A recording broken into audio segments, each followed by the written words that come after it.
अस्सलाम वालेकुम। इंग्लिश ऐसे पे मैं ऑलमोस्ट 3 क्लासेस लेना चाह रहा हूँ, जिसमें मैं इसके सारे एसेंशियल्स पे बात कर रहा हूँ। असल में सबसे पहली जो कन्फ्यूजन स्टूडेंट्स को होती है वो होती ही इसके स्ट्रक्चर के बारे में, जिस वजह से आगे उनकी सारी परफॉर्मेंस जो है वो इम्पैक्ट होती है। तो सबसे पहले लॉजिकली सबसे पहले हम इस चीज़ पे बात करते हैं जो स्टूडेंट के माइंड में पहला क्वेश्चन होता है। उसके बाद मैं आपसे क्वेश्चन लेता हूँ। स्टूडेंट के माइंड में सबसे पहला क्वेश्चन ये होता है कि कितने एसेस पे काम करना चाहिए। एक टाइम था जब बड़े फिक्स्ड जो एक पैटर्न था ऐसे का, और यूं समझ लें कि जिसने 5 टॉपिक्स पे काम कर लिया उसका ऐसे पास हो गया, अगर उसकी लैंग्वेज ठीक है। अब आजकल ये जो प्रेडिक्टेबिलिटी का एलिमेंट है ये थोड़ा रिड्यूस जरूर हो गया। जो एक स्टूडेंट मेहनत से पढ़ रहा होता है उसको फॉर ऑब्वियस रीजंस पता होता है कि कौन से टॉपिक्स इस साल के हैं। मिसाल के तौर पे अगर 24 की बात करें तो इस टाइम मैं आपको बता देता हूँ मिलिटेंसी, राइज ऑफ मिलिटेंसी एक हॉट इशू है, डी डॉलराइजेशन एक हॉट इशू है, democracy without justice is tyranny उसने PMS 23 में पूछ लिया। लेकिन डेमोक्रेसी का कोई ना कोई और वो जो है वो टॉपिक इस साल पूछ सकता है। इसी तरह हमारी जो टर्बुलेंट फॉरेन पॉलिसी है या टर्बुलेंट फॉरेन पॉलिसी एनवायरनमेंट है, उसमें finding ones place in the chaotic world, तो फॉरेन पॉलिसी को वो किसी तरह से भी स्पेसिफिकली अफगानिस्तान के रेफरेंस से पूछ सकता है। वो पाकिस्तान के ओवरऑल फॉरेन पॉलिसी की आपको इश्यूज पे बात कर सकता है, जिस तरह एग्जामिनर अक्सर करता हो। जब भी एग्जामिनर ग्लोबल पॉलिटिक्स पे सवाल पूछेगा या फॉरेन पॉलिसी पे पूछेगा, हाईली पॉसिबल है कि वो पूरी ग्लोबल पॉलिटिक्स को कैप्चर करे।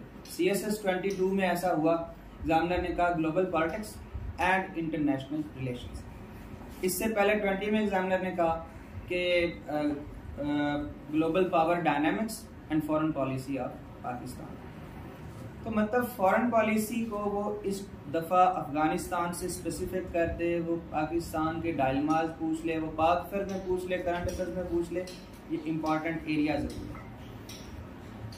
इसी तरह जेंडर है, तो जेंडर पे वो मोस्ट प्रोबेबली आपसे मॉडर्न वेव्स ऑफ जो फेमिनिज्म है इसी किस्म का ही कोई क्वेश्चन पूछेगा। तो आपके पास इस अंदाज में तो प्रेडिक्टेबिलिटी का एलिमेंट है, इससे आगे नहीं। जियोपॉलिटिक्स पे आ सकता है, जियोपॉलिटिक्स चल रही है, वर्ल्ड ऑर्डर पे आ सकता है, ग्लोबलाइजेशन पे आ सकता है। ग्लोबलाइजेशन से वो आपसे फॉर एग्जांपल एग्जामिनर ने मूव करना शुरू किया globalization learning to live together, 2016 में टॉपिक आया। उसके बाद एग्जामिनर ने स्टेप बाय स्टेप मूव किया। जो पॉपुलर नैरेटिव में, पॉपुलर डिस्कोर्स में जो डिस्कशन एग्जिस्ट कर रही है उस हिसाब से एग्जामिनर ने आपसे क्वेश्चन पूछा है। उसके बाद एग्जामिनर ने क्या पूछा आपसे ग्लोबलाइजेशन के बारे में। अब ये एक बुक का टाइटल था कि ग्लोबलाइजेशन ने हमें इकट्ठे बिठाया कैसे, दैट्स इट, ये ग्लोबलाइजेशन पहला उसने पूछा। उसके बाद उसने कहा pros and cons of globalization. फिर एग्जामिनर ने कहा globalization has created winners and losers. फिर जो है वो एग्जामिनर ने कहा कि globalization has turned against the West. अब वो वेस्ट जो इसका पोटेंशियल बेनिफिशियरी था और जो इसका सबसे बड़ा प्रोमोटर था, उसके ही अगेंस्ट ग्लोबलाइजेशन चली गई। अब अगर हम इस स्टेज पे देखें, फिर एग्जामिनर ने एक दफा PMS में पूछा कि कैन नेशनलिज्म एंड ग्लोबलाइजेशन को exist in the long run. तो आप देखें कि डिस्कोर्स मतलब ग्लोबलाइजेशन है थीम में, लेकिन एग्जामिनर पागल नहीं है कि वो आपसे ग्लोबलाइजेशन के फायदे नुकसान आप पूछें, ऐसा नहीं है। ग्लोबलाइजेशन पे या किसी भी थीम पे वो अकॉर्डिंग टू पॉपुलर नैरेटिव या पॉपुलर डिस्कोर्स ही बात करता है। यही रीजन है कि डेमोक्रेसी तो है एक एस्टेब्लिश थीम, लेकिन PMS में उसने पूछा क्या है, democracy without justice is tyranny. इस वजह से पूछा है कि पाकिस्तान में डेमोक्रेसी टिरनी में कन्वर्ट हो चुकी थी, इस वजह से उसने इस पर यह टॉपिक पूछा। तो this is how examiner move करता है एक डिस्कशन से आगे। फिर उसने कहा ग्लोबलाइजेशन ऑफ द मार्केट्स, उसने इकोनॉमी पे पूछ लिया, यानी इकोनॉमिक ग्लोबलाइजेशन पे पूछ लिया। तो ये प्रेडिक्टेबिलिटी का एलिमेंट आपके पास इतना है, इससे ज्यादा नहीं। तो अब जो बच्चा 5 टॉपिक्स करके जाता है उसके पास कतन इस बात की गारंटी नहीं है कि वो पास हो जाएगा। तो आपने एटलीस्ट सारे इम्पॉर्टेंट थीम्स जो हैं, जिसमें गवर्नेंस है, एजुकेशन है, आर्टिफिशियल इंटेलिजेंस है, सोशल मीडिया है, फेमिनिज्म है, वॉर है, फॉरेन पॉलिसी है, ये जो बड़ी बड़ी डायमेंशंस हैं, इकॉनमी है, इकॉनमी पे एग्जामिनर ने बहुत कुछ पूछा, सिंपल इकोनॉमिक प्रॉब्लम्स पूछे हैं उसने। इकॉनमी पे एग्जामिनर ने ये कहा है कि economic growth without distributive justice leads to violence, ये पूछा उसने। ये PMS 17 में आया था टॉपिक। एग्जामिनर ने ये भी पूछा है कि फॉर एग्जांपल उसने कहा कि economic development is not just about the figures या इकोनॉमिक फिगर्स। डेवलपमेंट का जो कॉन्सेप्ट है, या उसने इकोनॉमिक डेवलपमेंट कहते हैं, तो उसने इकोनॉमिक डेवलपमेंट, उसमें भी उसका एग्जामिनर का मैसेज यही था कि डेवलपमेंट हो रही है, GDP ग्रोथ 5 to 6% तक जा रही है, लेकिन सब के लिए इक्वल नहीं है, सोसाइटी में इनइक्वालिटी है। इसी तरह मतलब इकोनॉमिक डोमेन होगी। तो हम इस बात पे आते हैं कि अगर आपने ये क्वेश्चन आपके माइंड में है कि मुझे कितने टॉपिक्स करने की ज़रूरत है, तो कोशिश करें एटलीस्ट 10 थीम्स हो, और फिर उनके डिफरेंट डायमेंशंस ज़रूरी क्यों हैं। इसकी मैं आपको एक क्लासिक एग्जांपल देता हूँ। आप लोगों में से ऑलमोस्ट सब ने सुना हुआ है कि गुड गवर्नेंस क्या है, गुड गवर्नेंस के इंडिकेटर्स क्या हैं। कोई बंदा रिकॉल कर सकता है? Anyone of you? Indicators of rule of law, accountability, effectiveness and efficiency, responsiveness, consensus, democracy. आपको बस ये पता है, आपको इससे आगे कुछ भी नहीं पता। आपको सिर्फ इतना पता है कि ये हैं इंडिकेटर्स गुड गवर्नेंस। एग्जामिनर ने आपसे क्वेश्चन पूछ लिया है कि digitalization is the only solution for the governance woes of Pakistan. हंस के डिजिटलाइजेशन भी तो एक लफ्ज नहीं पड़ा हुआ, ये क्या, कहाँ से, क्या डिफाइन कैसे करेंगे? ये है बेसिक्स की पावर, बेसिक्स की ताकत। ये है कि अगर आपको एक टॉपिक के बेसिक्स पता है तो आप उसको कोई वो स्पेसिफिक डायमेंशन अगर आप एग्जामिनर आपसे पूछ ले तो आप उसको मैनेज कैसे करेंगे। आप जरा आ जाएं, इंडिकेटर्स आपको बताएं, डिजिटलाइजेशन को इन 7 इंडिकेटर्स से रिलेट करते हैं। डिजिटलाइजेशन से गवर्नमेंट की रिस्पॉन्सिवनेस बढ़ेगी, और उसमें आपका केस इन पॉइंट हो जाएगा कि टेक्नोलॉजी की इंटीग्रेशन से लॉ इन्फोर्समेंट बढ़ेगी, आपकी स्ट्रॉन्ग होगी, स्ट्रेंथन होगी। दूसरा, एफिशिएंसी एंड इफेक्टिवनेस। जितना, अगर आप लोग कभी किसी दफ्तर गए होंगे तो वहाँ पे जो अंबार लगा हुआ होता है फाइल्स का, तो जो भी मैनुअल वर्क है वो सारा डिजिटलाइज हो जाएगा, तो एफिशिएंसी बढ़ गई। इसी तरह आप अकाउंटेबिलिटी की बात करते हैं, तो सोशल मीडिया अकाउंटेबिलिटी का टूल। मीडिया आप किसी को आपने कैप्चर किया, अपलोड कर दिया, दिस इज अकाउंटेबिलिटी, और ये डिजिटलाइजेशन करवा रही है। अब इससे फायदा क्या होगा कि राजनपुर में अगर कहीं पे करप्शन हो रही है तो वो यहाँ पहुंची हुई होगी, पूरे मुल्क में पहुंची हुई होगी, तो होगी अकाउंटेबिलिटी। ट्रांसपेरेंसी, आपके जो प्लेटफॉर्म्स हैं, वेरियस वेबसाइट्स हैं, उन पे गवर्नमेंट की सारी पॉलिसीज, FIA एक्ट डाउनलोड कर सकते हैं। फलां चीज़ आपकी पूरी इंफॉर्मेशन पड़ी है, फलां पोर्टल बना पड़ा है। तो गवर्नमेंट की जो पॉलिसीज हैं, ट्रांसपेरेंसी यही है कि गवर्नमेंट जो कर रही है वो शफाफ तरीके से कर रही है, पब्लिक को पता है, पब्लिक जिन डिसीजन से अफेक्ट हो रही है पब्लिक को पता है।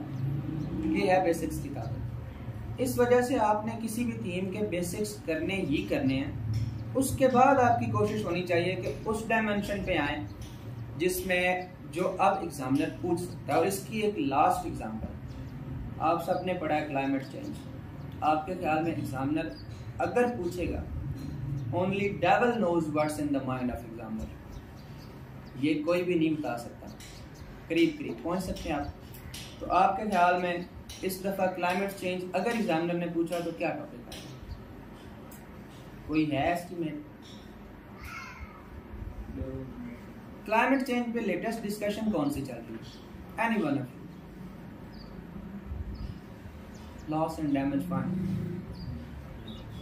लॉस एंड डैमेज फंड पे एग्जामिनर आपसे पूछ सकता है अगर वो क्लाइमेट चेंज पे बात करेगा। मिसाल के तौर पे मैंने स्टूडेंट्स को जो स्टेटमेंट दी थी वो ये थी कि loss and damage fund is a justified demand of global south from global north. इनकी जस्टिफाइड, इसको आपने अब साबित करना है कि ये कैसे जस्टिफाइड है। ये है एग्जामिनर का तरीका। अब इट्स अप टू यू, आप कौन से थीम सेलेक्ट करते हैं और उनकी कौन सी डायमेंशंस पे काम करते हैं। बट आई सजेस्ट कि आप ऐसे अब वो चीज़ नहीं रही कि आप कुछ 4 टॉपिक्स करके चले जाएं और आप ऐसे हो जाए। दूसरी चीज़, दूसरी कन्फ्यूजन जो स्टूडेंट को होती है मोस्ट ऑफ द टाइम्स, वो ये है कि मैं ऐसे का मटेरियल कहाँ से लूँ। होती है, इसमें आपको 4 ऑलमोस्ट सोर्सेज बताए जाते हैं। Number 1 literature. अब मैं यूँ कहूँगा कि ये सारी चीज़ें ठीक हैं और आपकी प्रिपरेशन हमेशा इंक्लूसिव ही होनी चाहिए। आप एजुकेशन पे टॉपिक कर रहे हो, आप वॉर पे कर रहे हो, आप डेमोक्रेसी पे कर रहे हो, तो आप बदकिस्मत होंगे अगर आप रसल को नहीं पढ़ते, विल ड्यूरेंट को नहीं पढ़ते, हरारी को नहीं पढ़ते, बदकिस्मत होंगे आप।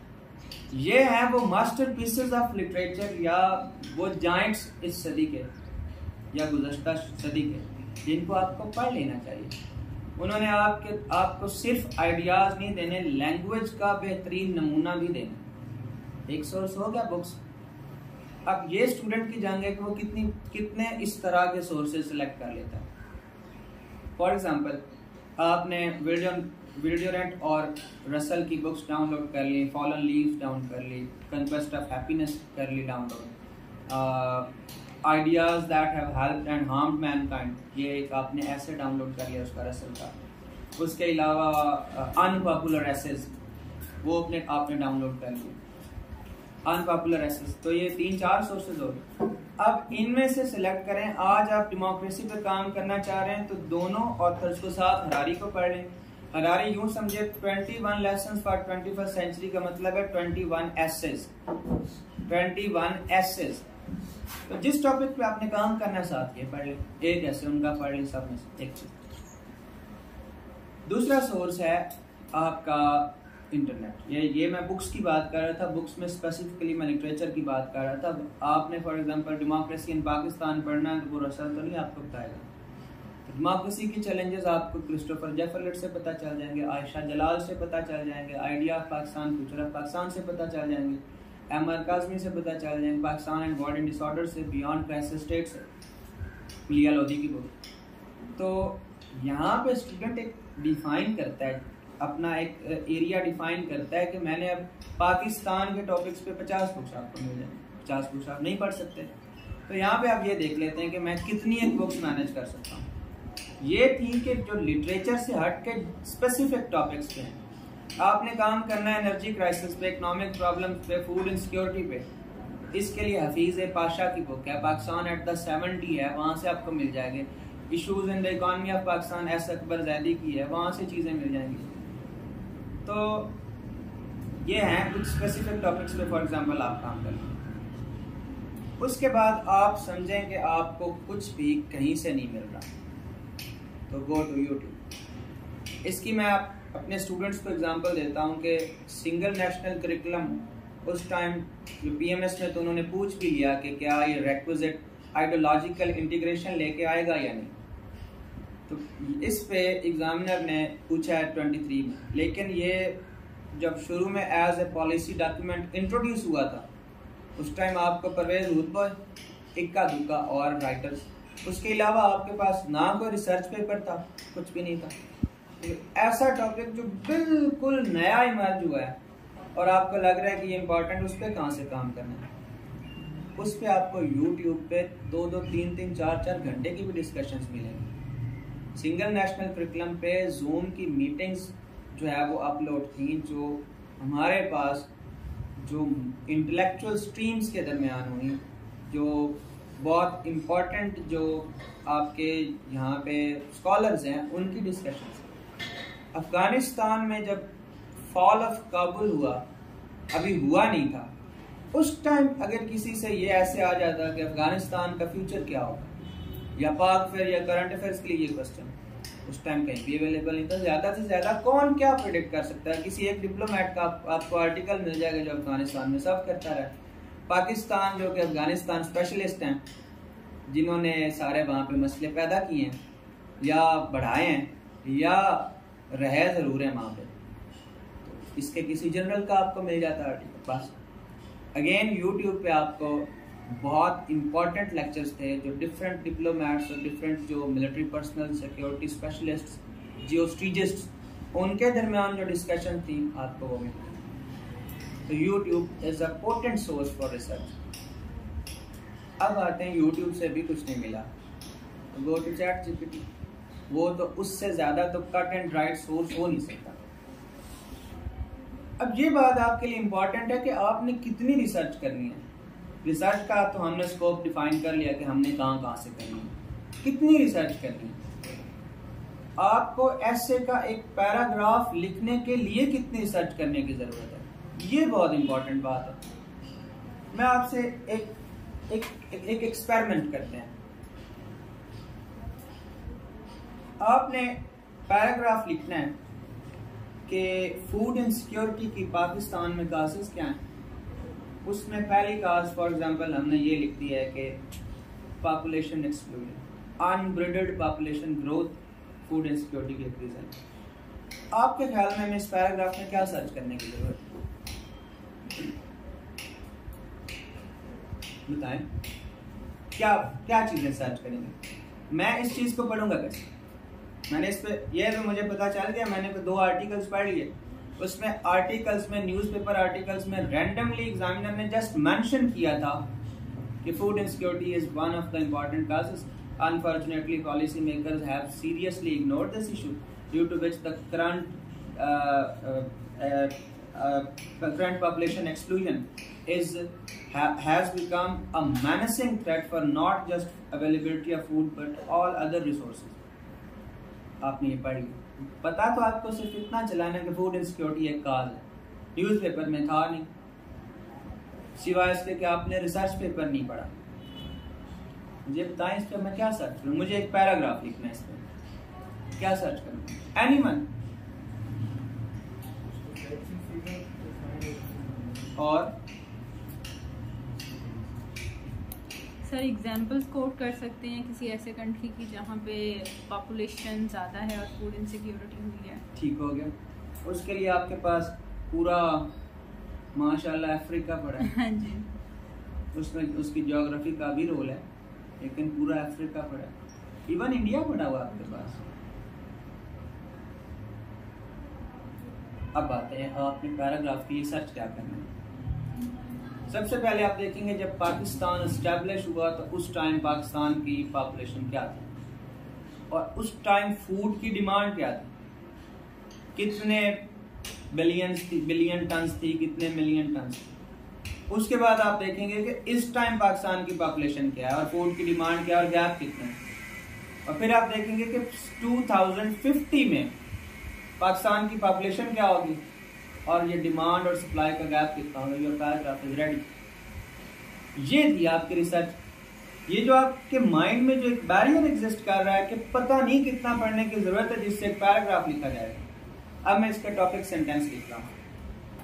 मैं लिखूंगा कि first and foremost the menace of unbridled population growth has seriously limited the availability of food in Pakistan। Topic sentence हो गया। इसके बाद मैंने अपने कुछ 3 से 4 सेंटेंसेस में आ रहे हैं कि वो डिमांड और सप्लाई वाले लाइंस। उसके बाद मैं लिखूंगा, ये अब मेरा एक बुरा सा एनालिसिस है एज ए स्टूडेंट जो कि एग्जामिनर के लिए एक्सेप्टेबल है। एग्जामिनर आप यहाँ से नहीं आपसे चाह रहा कि आप कोई उसको नॉर्म चॉम्स्की की तरह या एरिस्टोटल की तरह का फिलोसॉफिकल एनालिसिस दें। आपने कहना है कि मतलब the gravity of situation can be observed from these factors, that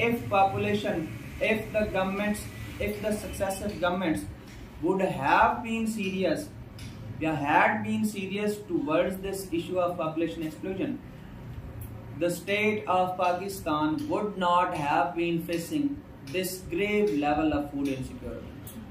Contrarily, if one talks about the developed states, the food secure states of the world, the first thing that can be observed in those states is their controlled population growth. The opposite trend can be observed in many states. For example, this. So the population bump has been the major factor for food insecurity in Pakistan, और मैं इस time पर 18 lines पे पहुंच चुका हूँ। इतना भी आप लोग ये बात नहीं बता सकते एग्जामिनर को कि जी पॉपुलेशन से कैसे फूड अफेक्ट हुई। फॉर एग्जाम्पल भूल जाए, मेरे पास फैक्ट भी नहीं है, मेरे पास कोई एग्जाम्पल भी नहीं है। अब आप उसको ये बात नहीं बता सकते कि हमारी पॉपुलेशन जिस अलार्मिंग पेस से बढ़ रही है उतनी हमारे पास लैंड की अवेलेबिलिटी नहीं है, तो पॉपुलेशन से उतनी हमारे पास फर्टाइल लैंड नहीं है, और ऊपर से हमारे पास जो इलिटरेसी है उससे, या हमारे पास जो रिसोर्सेज की कमी है उससे हमारी प्रोडक्टिविटी भी कम है, और ये प्रोडक्टिविटी कम है और हर साल रिसोर्सेज नहीं बढ़ रहे, और जो बैलीज हैं जिनको फीड करना है वो बढ़ रहे हैं। इस तरह आप एग्जामिनर्स को एक लॉजिकल एनालिसिस के थ्रू एक पैराग्राफ दे सकते हैं। तो ये बात भूल जाएं कि आपने अगर पैराग्राफ लिखना है तो उसके लिए आपको कोई बहुत लंबी चौड़ी रिसर्च चाहिए। आपके पास कुछ फैक्ट्स, कुछ एग्जाम्पल्स और दिमाग जरूर होना चाहिए।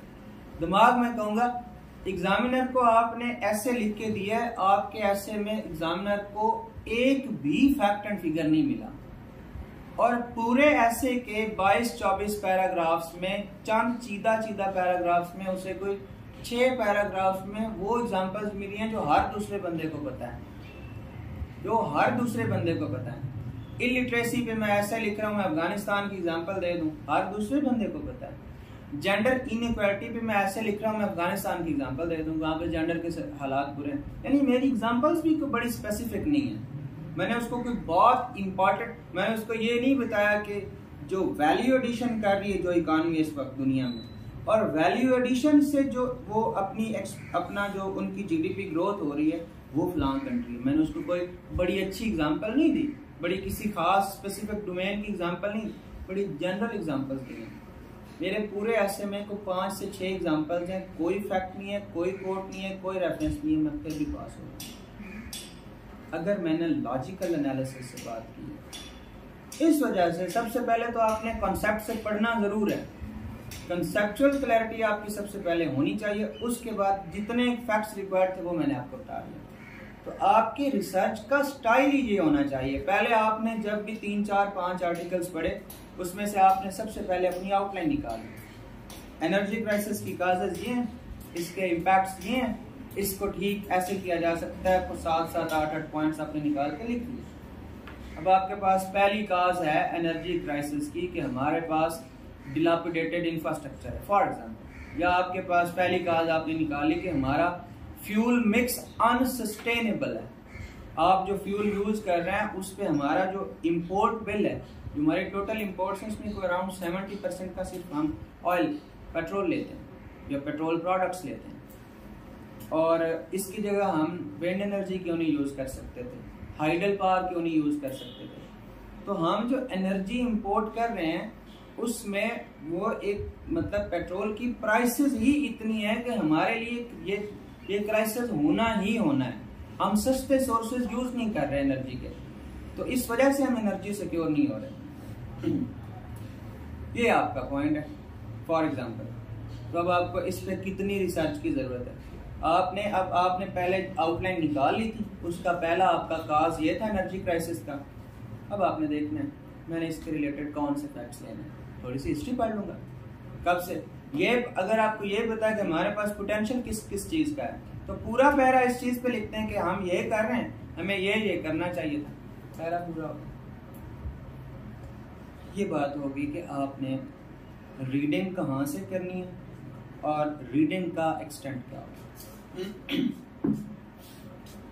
उसके बाद हो गया चॉइस ऑफ द टॉपिक पे बात करते हैं, स्ट्रक्चर ऑफ एसे पे हम बाद में बात करें। चॉइस ऑफ द टॉपिक, मेरे अपने करीबी दोस्त हैं जिनकी बहुत अच्छी तैयारी थी, पेपर दे के आए हैं, कहते हैं यार ना globalization pros and cons paper में आया हुआ था, मैंने किया हुआ था, लेकिन पेपर में मुझे ये टॉपिक नज़र नहीं आया, पेपर में मुझे ये टॉपिक नज़र नहीं आया। उस टाइम अगर आप स्ट्रेस लेके गए माइंड में, अगर आप एग्ज़ाम में ये बैठ के सोच रहे हैं कि आज पता नहीं पास होना है या फेल होना है, तो आपके फेलियर के चांसेस ज़्यादा हैं, पास होने के चांसेस कम हैं। ऑन द अदर हैंड आपको ऐसी एग्जांपल ज़रूर मिलेंगी कि पहला पूरा घंटा एक बंदे से टॉपिक सेलेक्ट नहीं हुआ है। ऐसी एग्जांपल आपको CSS की दुनिया में कुछ अजीब से अजीब बातें भी मिलेंगी। 12 पेजेस लिख के ऐसे पास हो गया, सारा साल ऐसे नहीं लिखा पास हो गया, सारा साल ऐसे लिखे फेल हो गया, आपको हर तरह की एग्जांपल मिलेगी। तो आपकी प्लानिंग साउंड होनी चाहिए। 1 घंटा लगा के भी अगर आप ठीक टॉपिक चूज कर गए हैं तो अभी भी अल्लाह पाक ने आपके हाथ में इतनी ताकत रखी है और आपके दिमाग में इतनी तवानाई रखी है कि आप उसकी आउटलाइन बना के 1 घंटे में भी ऐसे पूरा कर दें। बाकी के 2 घंटे में, पूरा 1 घंटा सिर्फ सिलेक्शन में लगा, बाकी के 2 घंटे में आप अपना ऐसे पूरा कर सकते हैं। अपनी मिसाल मैं यहाँ पे दूंगा, तो इस वजह से दूंगा कि मैं कोई बहुत काबिल स्टूडेंट नहीं था जिसको आप कहना कि मैं कोई दुनिया में कोई 50 मैंने कोई मुकाबले जीते हुए ऐसे राइटिंग के, नहीं, एक एवरेज स्टूडेंट था, मेहनती था। CSS का 16 में ऐसे में मेरे 52 मार्क्स थे और वो मैं पूरा 1 घंटा पहले करके बैठा हुआ था, सिर्फ मैं फ्री माइंड से बैठा था। और ये बात मैं आपको इस वजह से बता रहा हूँ कि आप ये क्यों नहीं रियलाइज कर सकते कि हम कर सकते हैं। मैं पूरी जिंदगी इंतहाई पुअर स्कूलिंग है मेरी, तो पूरी जिंदगी आम ये जो गवर्नमेंट इंस्टीट्यूशन होते हैं उसके बाद बस एक अच्छा इदारा था, एक GCU, एक university of engineering and technology और एक Punjab university, master pol science में है पंजाब यूनिवर्सिटी से और इंजीनियरिंग UT से। उससे पहले बड़ी हम्बल स्कूलिंग थी, कोई इंग्लिश पे कोई काम नहीं था। 1 घंटा पहले ऐसे करके बैठा हुआ, क्यों? मैंने बड़े सुकून से फौरन से टॉपिक सिलेक्ट किया और स्पीड से लिखा। स्पीड आपके लिए हर पेपर के लिए की है, हर पेपर के लिए। On the other hand PMS 17 में टॉपिक आया था, can nationalism and globalization coexist in the long run. ये ऐसे मैंने उठाया था और 1 घंटा 15 मिनट्स में मैंने आउटलाइन और इंट्रो लिखा था और बाकी 45 मिनट्स में 22 पैराग्राफ, 45 मिनट्स में 22 पैराग्राफ। और आप किसी दिन एक्सपेरिमेंट करके देखें, आपने काम ये करना है कि आपने एक ऐसा पैरा उठाना है जो आपको बहुत अच्छे से आता है। साल के तौर पे अगर आपको ये आता है ना कि एजुकेशन से गवर्नेंस स्ट्रांग हो सकती है, आपका ये वाला कॉन्सेप्ट क्लियर है, इस पे एक पैरा लिख के देख लें अपनी फुल स्पीड से, आप 3 मिनट में एक पैरा लिख चुके होंगे। और एक पूरे पेज का पैरा, छोटे पैरे की बात नहीं कर रहा, पूरे 1 पेज का पैरा लिख चुके होंगे। तो अगर आपने 20 पैराग्राफ लिखने हैं तो 4 मिनट्स में लिख रहे हैं फॉर एग्जाम्पल, या 5 मिनट्स में लिख रहे हैं। 5 मिनट्स में 20 पैराग्राफ लिखने हैं तो 100 मिनट्स बन गए, 1 घंटा 40 मिनट्स। 1 घंटा 40 मिनट्स में 5 मिनट लगा के आप 20 पैरा लिख चुके हैं। तो यहाँ पे इस वजह से आपने ये नहीं परेशान होना कि अब मेरे 5 मिनट गुजर गए, मेरे 10 मिनट गुजर गए। Selection of the topic is half the battle. पहली आधी जंग सिलेक्शन है, उसके बाद आपने या अपने पाँव पे कुल्हाड़ी मार ली और या आप ये जंग जीत गए। ये सिलेक्शन करनी किस तरह है, कोई बता सकता है? Anyone of you? क्या चीजें ज़हन में रखनी है सिलेक्शन करते हुए, आप बताएं। पहले तो आपको उस टॉपिक का पता होना चाहिए ऐसा, और ये भी कुछ लोगों के माइंड में होता है कि हमने वो टॉपिक नहीं उठाना जो सब उठा रहे हैं। ये अगर सब उठा रहे हैं उनमें से फिर भी पास हो रहे हैं तो आपको भी ज़रूर उठाना चाहिए अगर आपकी उस पर कमांड है। ये है कि आप अपनी अप्रोच को डिफर रखें लिखते हुए, लेकिन ये मत सोचें कि अगर 10 बच्चे यही टॉपिक उठा रहे हैं तो मैं कोई 11वां ऐसा उठाता हूँ जिस पे मुझे आता भी नहीं है। तो एक तो ये चीज़ अपने माइंड में बिल्कुल क्लैरिटी होनी चाहिए। सेकेंडली ये है कि आपके पास उससे रेलेवेंट मटेरियल भी हो और उस पर आपकी कमांड लाजमी होनी चाहिए। ये एक एक्सेप्शनल केस होता है कि आप ऐसे पेपर को लेके बैठे हैं लाइक उसमें पहले से आपको कुछ भी नहीं आता, कोई टॉपिक से आपका नहीं आपने किया हुआ, वो तो एक एक्सेप्शनल केस है। फिर आप उसमें से देखते हैं कि जिसको करीब करीब आप जिसकी स्टेटमेंट को समझ रहे हैं तो आप उसको उठाएंगे। ठीक हो, ठीक। मैं अब आपको ये बताता हूँ कि आपको नहीं आता ऐसा। सबसे पहले तो आपने कंपेयर किस तरह करना है। जो अच्छा बच्चा होता है उसका मसला सिलेक्शन ऑफ द टॉपिक नहीं होती, वो टॉपिक ढूंढना नहीं है कि जो उसको आता है। ये मैं आपसे इस टाइम वादा करता हूँ कि आपके साथ ऐसा होगा। अगर आप मेरे पास नहीं, कहीं भी अकेले घर में किसी और टीचर के पास इंग्लिश के साथ जस्टिस करें 4 महीने, आप अपने कोई 20-30 टॉपिक्स की तरफ जाएं, आपने मेजर थीम्स कवर किए हो, ये मैं आपसे इस टाइम वादा करता हूं कि आपका मसला ये होगा कि मैं कौन सा सिलेक्ट करूं, मुझे 2-3 आते हैं। ये तो सबसे पहले तो ये कि अब चॉइस इस वजह से डिफिकल्ट होगी कि दोनों आते हैं।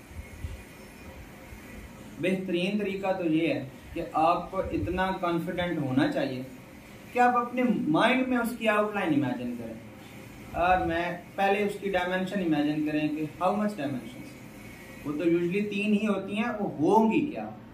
साल के तौर पे टॉपिक्स बहुत डिफरेंट होते हैं। एक टॉपिक है कि Middle East is the cradle of civilization and conflict, इसकी 2 डायमेंशन हैं जो डिसाइड होगी, तीसरी कौन सी होगी।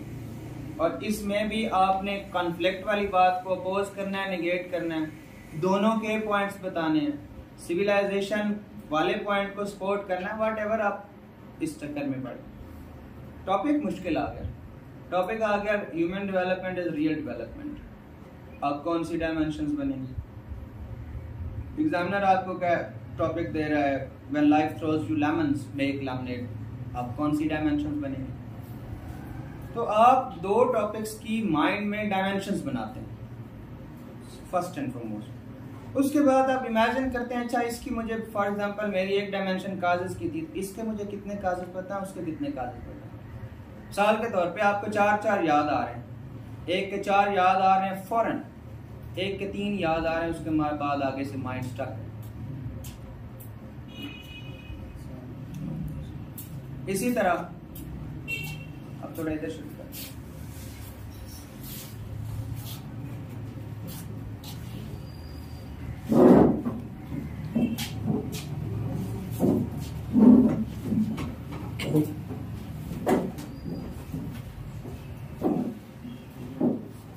एक ये चेयर भी है अगर और भी नहीं है, चेयर ये भी है, ये भी है।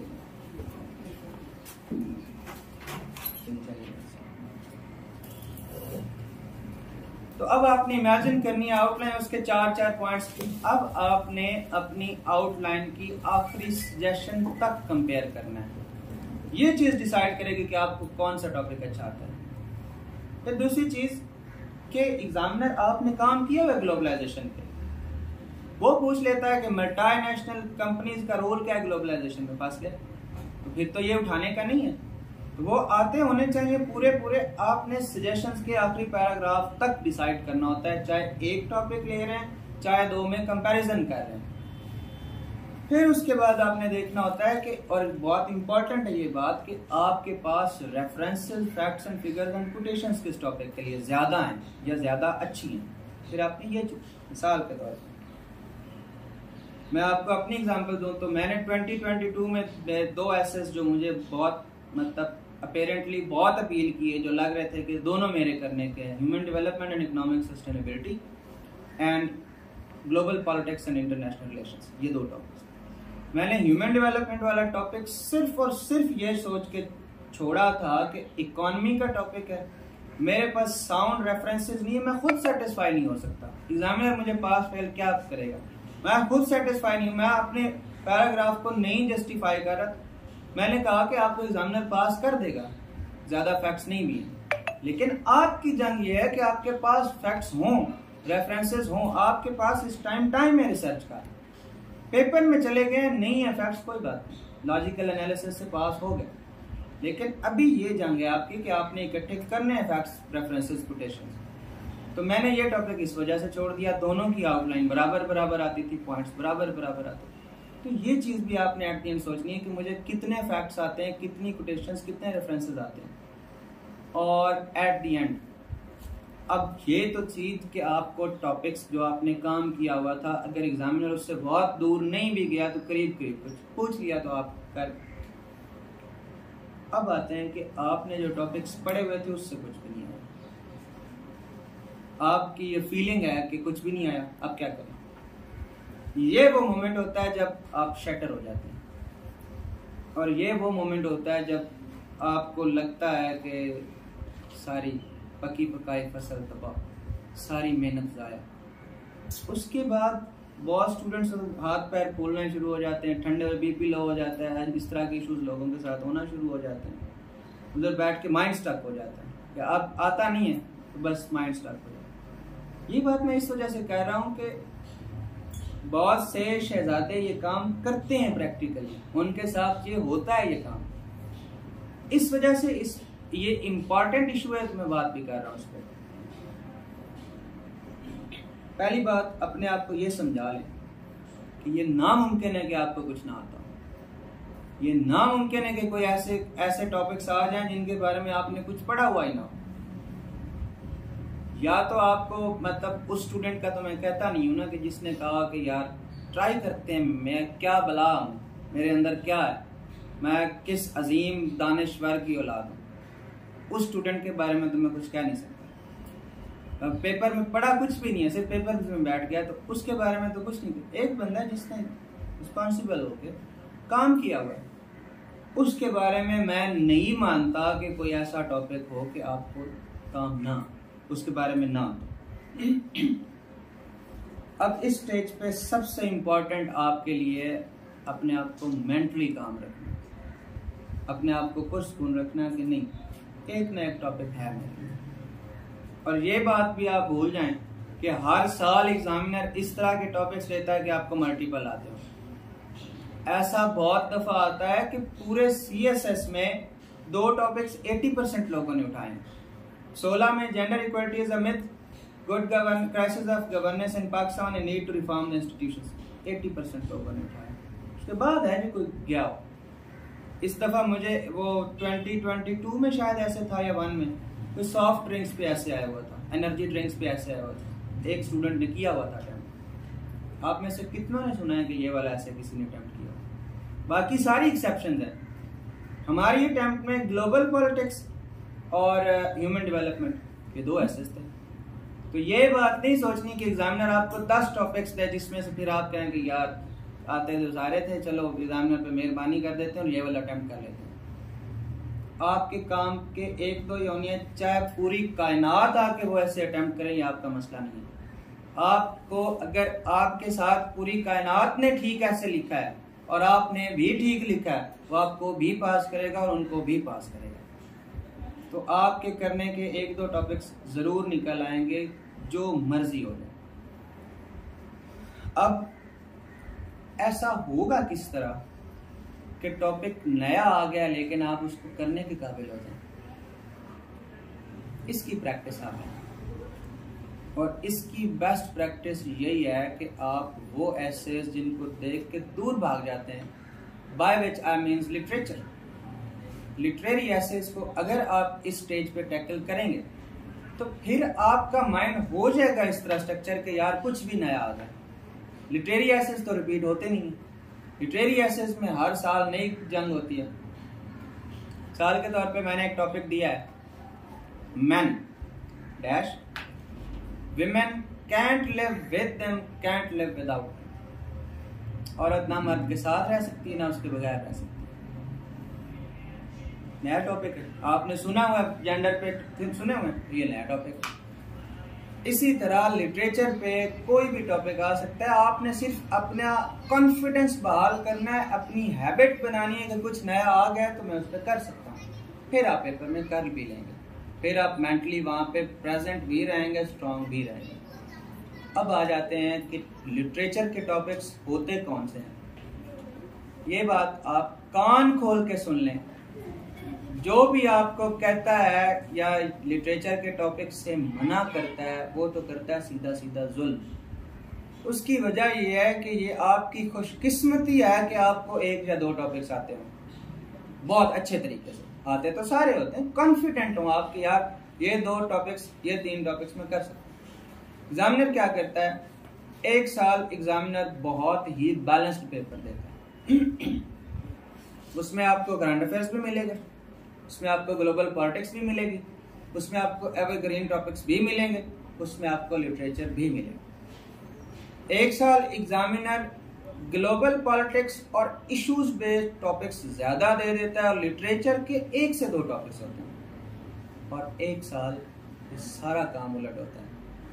1 साल आपको इश्यूज या पॉलिटिक्स या एवरग्रीन टॉपिक्स पे मिलते हैं 2 एसेज और बाकी मिलता है सारा लिटरेचर।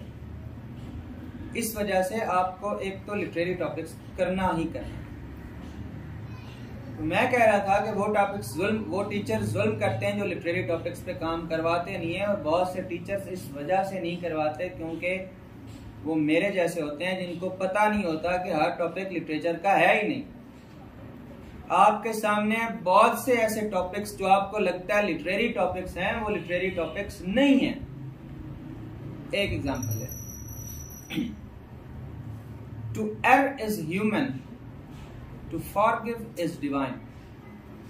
कितने आर्गुमेंट्स इसमें बनाएंगे, कितने आप लिखेंगे कि ह्यूमन के एरर की काजेज क्या हैं, क्यों इंसान एरर में पड़ता है, कितने का आप लिखेंगे खुदा क्यों फॉरगिव करता है, कितने काजेज लिखेंगे। ये आपका सारा ऐसे, इसमें आपके एग्जामिनर 10 पेजेस कर लेगा, अक्सर 8 पेजेस भी एक्सेप्ट कर लेगा। टॉपिक का स्कोप इतना है, इस पे वो आपसे ये एक्सपेक्टेशन नहीं रखेगा कि आप उसको 2500 वर्ड दो, ये फजूल है 2500 वर्ड्स की लिमिट इस तरह के टॉपिक्स में। आप ऐसे कर रहे हैं गवर्नेंस में, उसको 8 पेजेस का लिखाएंगे, वो करता है पास, आप नहीं करेगा। तो इस टॉपिक में ये लिटरेचर है, इसमें आप कभी उठा रहे होंगे शेक्सपियर को, सारा माशाल्लाह से मिसोजिनिस्ट लिटरेचर उठाएंगे, उसकी मिसालें देंगे कि खातून कहाँ पे एरर करती है, फिर मैन की फैलेबिलिटी का लिटरेचर उठाएंगे, वो बताएंगे, फिर ये टॉपिक इस तरह से। अब अगर ये लिटरेचर है, दिस इज प्योर लिटरेचर। अब अगर ऐसे आता है कि time to mend the roof is when sun is shining, time to repair the roof is when sun is shining, तो ये कहाँ से लिटरेचर है? इसका मतलब सिंपली ये है कि कोई भी इम्पोर्टेंट जो इशू है, कोई भी इशू है, उसको ठीक करने की जो मेयर्स हैं वो टाइमली होने चाहिए।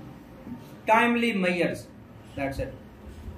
अगर टाइमली मेयर्स ना ली जाएं तो नुकसान हो सकता है। ये है आप कैसे, अब आप इस ऐसे को अटेम्प्ट कैसे करेंगे? आप इश्यूज के थ्रू बात करेंगे। ये आपके पास अब as a student of Pakistan अल्हम्दुलिल्लाह आपके जिंदगी का कोई गोशा ठीक नहीं है। तालीम, education, politics, democracy, governance, women, कोई चीज उठा लें, क्लाइमेट। अब आप 12 टॉपिक्स का इंतखाब करें, उसको कहें कि क्लाइमेट चेंज का इशू जेनेरिक रखना, पाकिस्तान स्पेसिफिक रखना नहीं। क्लाइमेट चेंज का इशू नहीं होता अगर टाइमली मेयर्स अडॉप्ट की जाएं क्लाइमेट मिटिगेशन एंड अडेप्टेशन की। जेंडर के खिलाफ ऑपरेशन नहीं होता और उसकी मार्जिनलाइजेशन नहीं होती अगर एजुकेशन इस तरह की हो जो रिस्पेक्ट फॉर जेंडर्स दे और इंक्लूसिव हो जेंडर के लिए। अगर एजुकेशन, अगर इकोनॉमी की डाइवर्सिफिकेशन की जाए या ह्यूमन रिसोर्स डेवलपमेंट की जाए तो कल को इकोनॉमिक क्राइसिस नहीं होता। से नॉट एट ऑल। इस तरह के बहुत से ऐसे जिनमें आपने अपने दिमाग को एक्सर्ट ही नहीं किया तो वो आपको लगते हैं लिटरेरी हैं। अब इसकी हजारों मिसालें, एक एग्जांपल मैं आपको और दे देता हूँ, बेगर्स कैंट बी चूजर्स। इसमें आपका लिटरेचर आएगा को 2-3 पैराग्राफ में बस, वो भी इंडिविजुअल लेवल पे। जब आप इंडिविजुअल लेवल की डिस्कशन करेंगे तो उसमें आप कहेंगे कि इज्जत नफ्स जाती रहती है, इसमें थोड़ा सा आएगा, आपकी लैंग्वेज का इम्तिहान है थोड़ा सा। आप कहेंगे कि आप जिंदगी में मेहनत पे बिलीव नहीं करते, आप में सुस्ती और कायली आ जाती है, इंडोलेंस आ जाती है, स्लोथफुल एटीट्यूड हो जाता है, डिपेंडेंसी क्रिएट हो जाती है एक इंडिविजुअल में, उसका कैरेक्टर नहीं बिल्ड हो सकता। इंडिविजुअल लेवल की 3 बातें, उसके बाद नेशनल और इंटरनेशनल लेवल पे तो आपने उसको एग्जांपल्स देनी है कि जब आप एड पे डिपेंड कर जाएं तो आपकी इकॉनमी रेस्क्यू नहीं होती, आपका क्लाइमेट चेंज ठीक नहीं होता। जब आप फलां चीज़ में बैक करें, जब आपका बैकिंग का कल्चर है तो आपकी फॉरेन पॉलिसी स्ट्रांग नहीं हो सकती, आपकी इंटरनेशनल अफेयर्स में वॉइस नहीं हो सकती आपकी। तो ये सारी डिस्कशन है नेशनल और इंटरनेशनल लेवल पे। आपकी गवर्नेंस ठीक नहीं हो सकती, आपकी एजुकेशन ठीक नहीं हो सकती, अगर आप बैकिंग का, आपकी जेंडर एम्पावर नहीं हो सकती, ये है आपकी मैक्रो इकोनॉमिक स्टेबिलिटी नहीं आ सकती, इनोवेशन एंड ग्रोथ नहीं हो सकती, एफडीआई नहीं बढ़ सकता। एफडीआई आज तक ऐसा हुआ कि किसी ने मांग के बढ़ाया हो, ह्यूमन डेवलपमेंट की जाए तो एफडीआई खुद आता है। तो ये डिस्कशन है। तो लिटरेरी एसेस, अब असल में हम बात कर रहे थे ऐसे के इंतखाब पे। इंतखाब पे हमने बात की कि सिलेक्शन ऑफ द टॉपिक के लिए आपने कंपैरिजन किस तरह करना है, कौन सी चीज़ें देखनी है, सजेशन तक, आखिरी पैराग्राफ तक आप कॉन्फिडेंट हैं कि आपके पास को 20-22 पैराग्राफ्स बन रहे हैं, रेलेवेंट फैक्ट्स एंड फिगर्स हैं, बाकियों से ज़्यादा लिखने में उस टॉपिक पे कॉन्फिडेंट हैं, गो फॉर दैट। ऐसा भी हो सकता है कि आपने एक टॉपिक पे बहुत अच्छा काम किया हुआ है लेकिन आप पेपर में अटेम्प्ट ना करें, और कोई ऐसा टॉपिक उठाएं जिस पे आपको भले ही आउटलाइन बनानी पड़ रही लेकिन आपकी बड़ी स्ट्रॉन्ग फीलिंग है कि मेरे लिए ये टॉपिक उससे भी ज़्यादा अच्छा है, मैं आपको उसकी इजाज़त देता हूँ। लेकिन अगर आप मेंटली वहाँ पे इंस्टेबल हैं, आपको पता ही नहीं मैं कर कौन सा रहा हूँ, कि आपने एक हेडिंग किसी टॉपिक के बारे में पढ़ी हुई थी, बाकी में कुछ आता नहीं था, वो एक उठा लिया, वो तो फैसला गलत है ही है।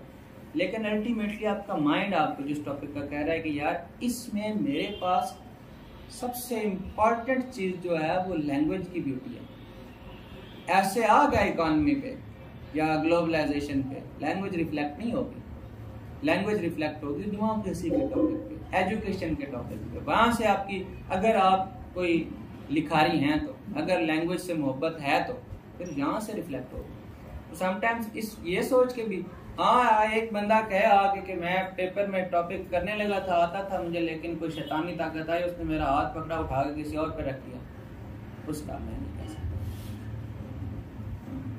तो selection of the topic, reading कैसे करनी है, कितने एरियाज पे काम करना है, ये बात होगी। इसके बाद आते हैं आउटलाइन पे, और आउटलाइन में मैं सबसे इम्पॉर्टेंट चीज़ जो है वो इस पे बात करना चाहूँगा कि आउटलाइन के पैराग्राफ्स कितने होते हैं। आपके ख्याल में कितने होते हैं?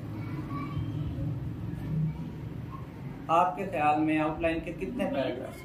पीछे सबसे पीछे आपके ख्याल कितने पैराग्राफ्स होते हैं आउटलाइन के?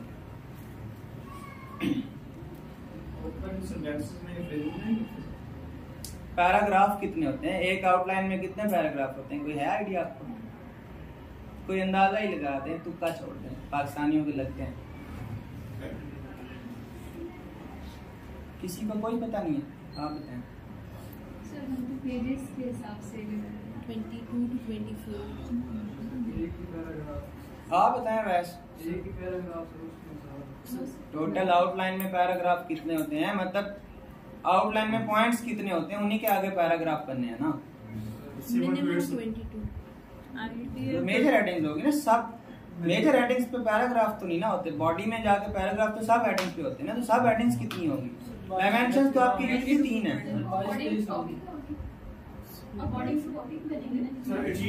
नहीं, आपने लिटरेचर का फॉर एग्जांपल नहीं उठाया, आपने अगर जो एग्जांपल्स मैंने अभी दिए हैं वो तो लिटरेचर था नहीं, उन सूरतों में तो सर 20 पर रखा, 20 से अबव हो सर 20 to 22 आइडियल है। अब ये बात सुन लें, आप लोगों ने किसी डीएमसी में देखा है कि किसी के स्कोर्स 32 हो, 35 हो, 37 हो, 33 हो, 34 हो, इवन 39? किसी ने ऐसी डीएमसी देखी है? जी सर। सर मेरी है। इसकी वाइड एक्सप्लेनेशन पैराग्राफ्स एग्जामिनर के वर्ड काउंट से कम बनाए। मैं ये बात कहता हूँ कि, और ये मैं नहीं कहता, मेरे टीचर्स कहते हैं और उनके टीचर्स कहते हैं, जो इस निज़ाम में बैठे हुए हैं, जिन्होंने इस निज़ाम को बहुत करीब से देखा है, पाकिस्तान एडमिनिस्ट्रेटिव सर्विसेज में ऐसे लोग बैठे हुए हैं जो एक करेक्ट पैरा नहीं लिख सकते। तो हमारे लिए वो एक्सेप्शंस नहीं है। हमने साउंड प्लानिंग करनी है, और साउंड प्लानिंग का तकाजा क्या है कि एग्जामिनर का जितना वर्ड काउंट है हम उतना उसको लिख के दें। हमने वो नहीं बनना कि जो 8 पेजेस लिख के तेरा फारग कराया पास हो गया, हमने वो नहीं बनना। हमने एग्जामिनर को वो वर्ड काउंट देना है जो एग्जामिनर को रिक्वायर्ड है, और वो है CSS में 2500 वर्ड्स।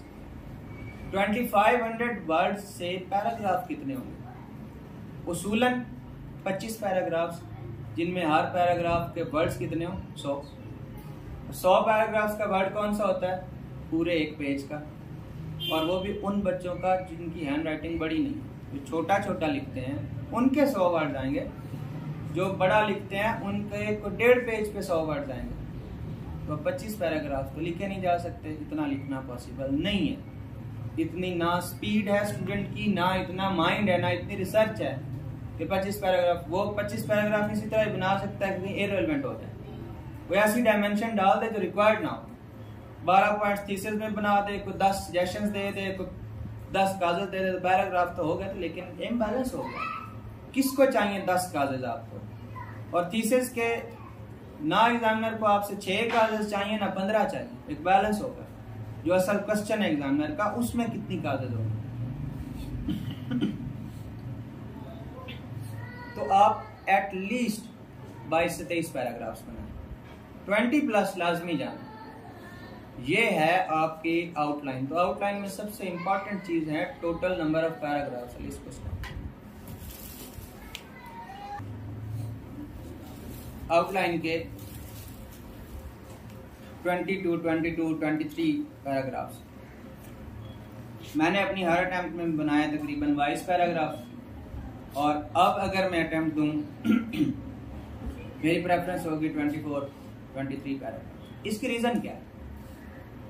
एक बंदा 40 पे पास हो रहा है, एक 45 पे पास हो रहा है, क्या रीजन है? 46 पे पास हो रहा है, क्या रीजन है? और आपको 50 से ऊपर भी मिल जाएंगे। एक साल मेरे भी 52 थे मार्क्स, PMS में एक साल 48 थे, तो एक और ऐसे में 67 भी थे। तो ये क्या रीजन है, क्यों आपको ज्यादा मार्क्स क्यों नजर आते हैं? इसकी एक्सप्लेनेशन है पैराग्राफ। आपने 18 या 19 लिख दिए, वो आपको उसने रैम आ गया, उसने 39 पे रखा हुआ था, उसने 40 कर दिया। लेकिन 40 जिसने 25 लिखे हैं या 24 लिखे हैं, उसका क्या कसूर था कि उसको भी 40 मिलता, उसको वो 45 या 46 देगा। तो इस हिसाब से भी। और फिर ये भी है कि पाकिस्तान के निज़ाम में, एग्जामिनेशन सिस्टम में कुछ भी पॉसिबल है। 2022 की अटेम्प्ट में मैंने इसकी रीज़न किसी को नहीं बतानी, ना मैंने सोर्स बतानी। मैं आपको सिर्फ वजह बता रहा हूँ। Deep inside you, inside your art, all of you know this that this happens. पाक अफेयर्स में 30 मार्क्स माइनस किए गए 2022 में। 2022 के जो क्वालिफायर्स हैं या जो फेल हुए, एक एक्सपेरिमेंट करें, उनकी DMC देखें। 22, 23, 10, 12, 7, 9, 15, 20 नंबर ये आपको मिलेंगे। सबसे पहला तो ऐसे है उसके पास स्क्रीनिंग, वो किसी और की तरफ बाद में जाता है। जब ऐसे में बहुत सारे लोगों को उड़ा के भी 500 बंदा पास हो गया, अब वो एक कंपल्सरी ऑप्शनल टारगेट करेगा ताकि कुछ GK से उठ जाए। तो जस्ट इमेजिन आप 40 पे थे, इंस्ट्रक्शन मिली थी कि 5 नंबर माइनस करने हैं, आप आ गए 35 पे। आप थे, आप डिजर्व 40 करते थे, लेकिन अब हैं 35 पे, गेम से आप आउट। अब इतना एक लिखना है कि वो आपको 45 दे दे कि 5 फेल करके भी आप 40 पे। इसका तकाजा ये है कि एक तो आप पेपर में पूरी रफ आउटलाइन बनाने ना बैठ जाएं। तो पहले पूरी रफ आउटलाइन बनाइए और पूरा इंट्रो रफ लिखा, और फिर उसको इधर, तो फिर तो 1.5 घंटे में चले जाएंगे। तो 1.5 घंटे के बाद फिर 24 पैराग्राफ तो आपके 1.5 घंटे से नहीं लिखे जाएंगे। आउटलाइन में सिर्फ लिखने हैं कीवर्ड्स। जो रफ ड्राफ्ट में आउटलाइन बनानी है, मैं आउटलाइन बना रहा हूँ, gender equality is a myth, और मैं कह रहा हूँ कि मिथ है तो नहीं, लेकिन कुछ चीज़ें हैं, कुछ उनके प्रॉब्लम्स हैं जिसकी वजह से अपेरेंटली लगता है कि मिथ है। ये मेरा पहला पॉइंट है, और उसमें मैंने उसको लिख दिया है patriarchy, education, health, politics, economy, cultural norms, social recognition. साल के तौर पे ये 8 पॉइंट्स हैं। उधर मैं आके पॉइंट बनाऊंगा कि poor educational opportunities for women, lack of representation of women in politics. Outline में मैं वहां पे पॉइंट बना लूंगा, यहाँ पे मैं अपना टाइम सेव करूंगा। एक तो आप इस तरह अपना टाइम मैनेज करेंगे। दूसरा, इंट्रो हमेशा उस स्टूडेंट के लिए लिखने में मसला होता है और उस स्टूडेंट को समझ नहीं आती जो इंट्रो में आउटलाइन को फॉलो नहीं करता। एक स्टूडेंट है जिसके सामने उसकी आउटलाइन रोड मैप की तरह पड़ी हुई है और वो जस्ट उसको फॉलो कर रहा है कि मैंने आउटलाइन में पहले काजेस बताए हैं, फिर इम्पैक्ट्स बताए हैं, फिर वे फॉरवर्ड बताए हैं। वो चंद जेनेरिक लाइंस लिखेगा एजुकेशन की इंपॉर्टेंस की, फिर लिख देगा कि एजुकेशन ने इनइक्वालिटी कैसे पैदा की है या एजुकेशन के फायदे क्या हैं, क्लासरूम फ्यूचर कैसे डिसाइड करते हैं नेशन का। फिर वो प्रॉब्लम्स बता रहा है और फिर वे फॉरवर्ड बता रहा है, आउटलाइन को फॉलो कर रहा है और अपनी लैंग्वेज में वेरिएशन लेके आ रहा है अपने इंट्रो में। जो पॉइंट्स आउटलाइन में लिखे थे वो एग्जैक्टली उठा के इंट्रो में नहीं लिखती। उस बंदे को तो सोचने की जरूरत ही नहीं। जो बंदा आउटलाइन नहीं फॉलो कर रहा, अब उसको पता ही नहीं है कि मैंने किधर जाना है, कहाँ की हाँकनी है। कभी वो एजुकेशन का चैलेंज बता रहा होगा, फिर वो 2 मिनट सोचेगा अच्छा इसका इम्पैक्ट, फिर इम्पैक्ट लिखेगा, उसके बाद दोबारा सोचेगा एक चैलेंज लिखेगा।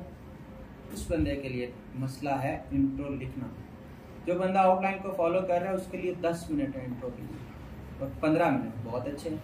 क्योंकि एग्जामिनर ने आपको इंट्रो और आउटलाइन पढ़ के असेस करना है, उससे आगे उसको तौफीक नहीं होनी।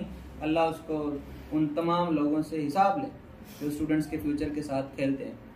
तो चूंकि उसने आपकी आउटलाइन और इंट्रो से आगे नहीं मूव करना सिवाय ये देखने के कि इसके मैंने 40 से ऊपर इसको कितना ले जाना है। रैंडमली कुछ पैराग्राफ्स शायद उसको रहम आए तो देख ले, उसमें आपके पैराग्राफिंग स्किल्स देख ले। अगर कोई ईमानदार बंदा हो तो वो आपके चंद रैंडमली पैराग्राफ्स भी देखेगा टॉपिक सेंटेंस है या नहीं, कंक्लूजन है या नहीं, जस्टिफिकेशन रेफरेंसेस कितने दिए हुए हैं, कोट्स कितनी दी हैं। 40 से ऊपर ले जाएगा आपको, ये 40 पे रख लेगा।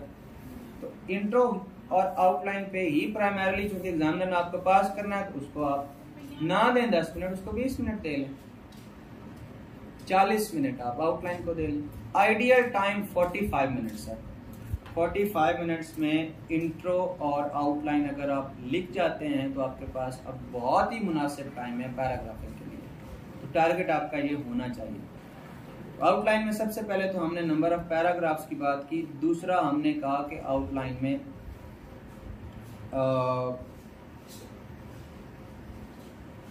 में आपने टाइम कैसे बचाना है, रफ में पूरी बनानी है या शॉर्ट बनानी है। उसके बाद आते हैं आउटलाइन की डिफरेंट डायमेंशंस।